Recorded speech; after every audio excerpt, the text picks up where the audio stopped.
And that is something very similar to what we are going to learn today.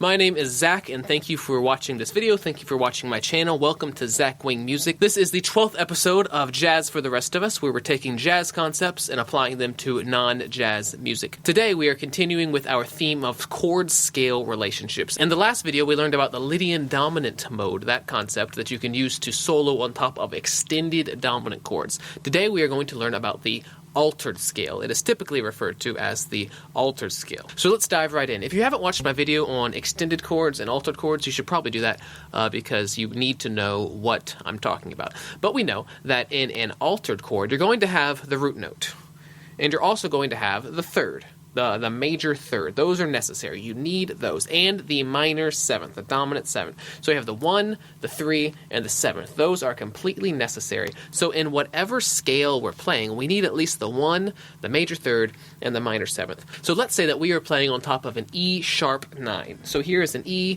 sharp 9. It's made up of a 1, a 3, a 7, and a sharp 9. In this instance, since we're playing an E sharp 9, those notes are E, G sharp, D, and what you could call F double sharp, or maybe G. Should we call it F double sharp or G? Let me think about that.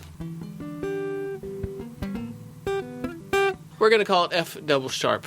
Just bear with me, okay? Just bear with me. So that's our chord. We're going to try to play on top of an E sharp 9. So we're going to try to play on an E altered. It doesn't really matter what kind of altered chord it is. It could be a flat 9, a sharp 9, a flat 5, a sharp 5. It could be a flat 9, flat 5, sharp 9, sharp 5. It could be anything like that. Some kind of altered chord. We know that in all of these altered chords, the common notes are 1, 3. So the root, the major third, and the 7. So, whatever scale we are trying to use to play on top of this chord, it needs to have at least the 1, the 3, and the 7. In this case, that is E, G sharp, and D. So whatever scale we're using, we want it to have E, G sharp, and D. But with this E sharp 9, it's an altered chord, so which means it's already really tense. The whole point of the chord is to create tension and make it just demands resolution. So we're actually going to use the other notes of the scale. We're going to use the rest of the notes that we're going to choose here to create even more tension. As a matter of fact, what we're going to do is we're going to take all those notes that you can use to create altered chords. We know that with any altered chord, you have the 1, the major third, the 7, and then maybe some kind of 9, maybe a sharp 9, maybe a flat 9. You have some kind of 5 as well. You could be a flat 5 or a sharp 5. So flat 9, sharp 9, flat 5, sharp 5.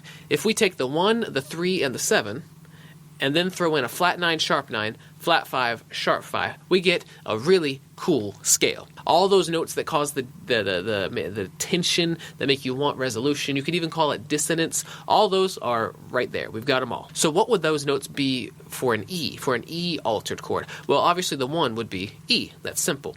A normal 9, not an altered 9, but a normal natural 9 in the key for an E would be an F sharp.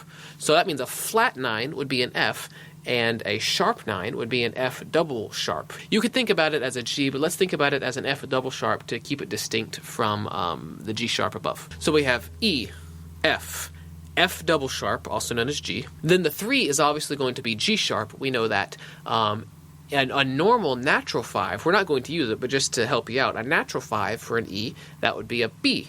So a flat 5 would be a B flat, a sharp 5 would be a B sharp, aka C. We're going to call it B sharp for the time being, just bear with me. And then after that we get the 7, which is a D. We already know what that is. So in E, if you want a 1, flat 9, sharp 9, 3, flat 5, sharp 5, 7, you would get E, F, F double sharp, G sharp, B flat, B sharp, aka C, D.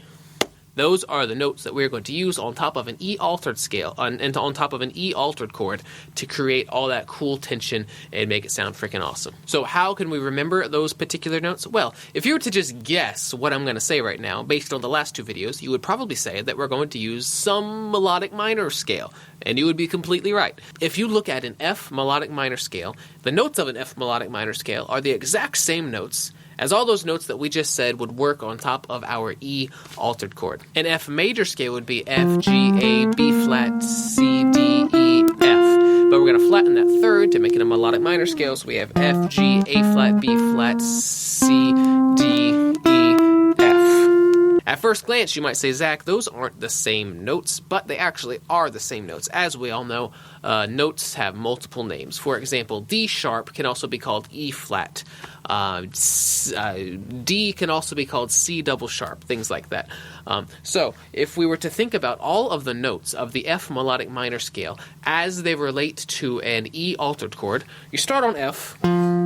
F is the flat 9. The second note in the F melodic minor scale is G, and that's the same as F double sharp, which was the sharp 9 for our E altered chord.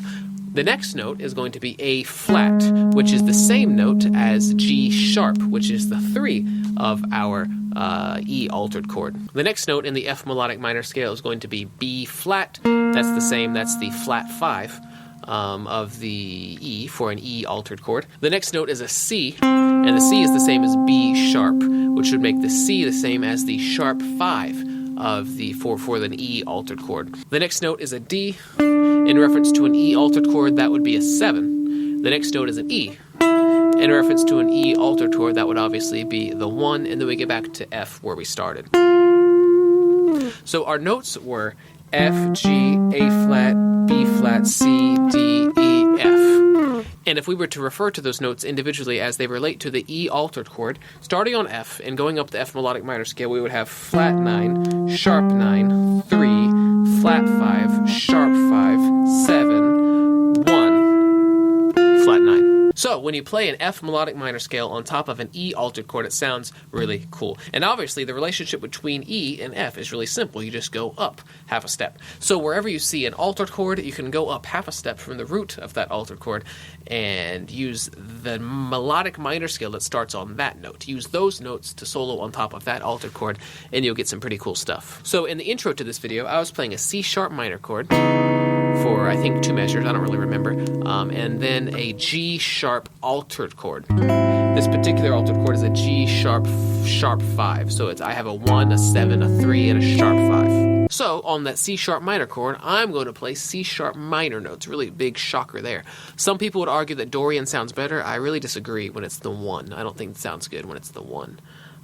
Anyway, after that we have the G sharp altered. Here we have a sharp 5, but it could be a flat 5, it could be a sharp 9, it could be a flat 9, it really doesn't matter. But because the root of the chord is G sharp, I'm going to go up a half step to A. I'm going to play A melodic minor on top of the G sharp altered chord, and it's going to sound pretty darn cool. So here are the chords. We have the C sharp minor, 2 measures of that, 2, 3, 4, and then the G sharp altered, 2 measures of that, 2, 3, 4.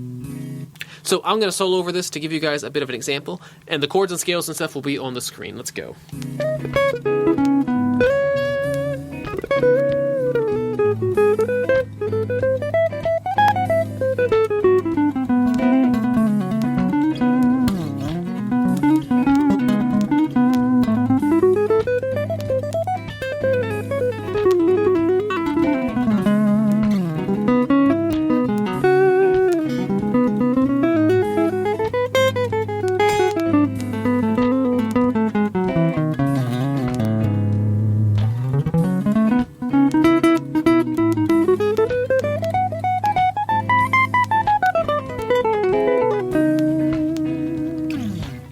That was a decent solo, I guess. I'll take it. I will take it for the moment. So that's all you really need to know today. When you see an altered chord, go up a half step from the root of that altered chord. Play the melodic minor scale that you get starting on that root note, and it'll sound really cool and give you all sorts of tension, and then it'll just be great. If you liked the video, you can click the like button down at the bottom, and that would help me out a lot. It would at least let me know that someone is benefiting from these, because they actually take a long time to make, so I would love to know if anyone actually gives a crap about them. If you have any comments, you can, of course, comment. That's not what I was going to say. If you have any questions, you can write your questions down below, and I will try to answer all of them. So you can subscribe here on Facebook, you can turn on notifications, you can follow me on Instagram, you can like me on Facebook, you can share me on social media, you can print out pictures of my face, put them on your wall. I don't freaking care, as long as people are benefiting from these videos. So stay tuned for the next lesson, which is going to be on the whole tone scale. Until then, I hope to see you guys in the next video. Let's go.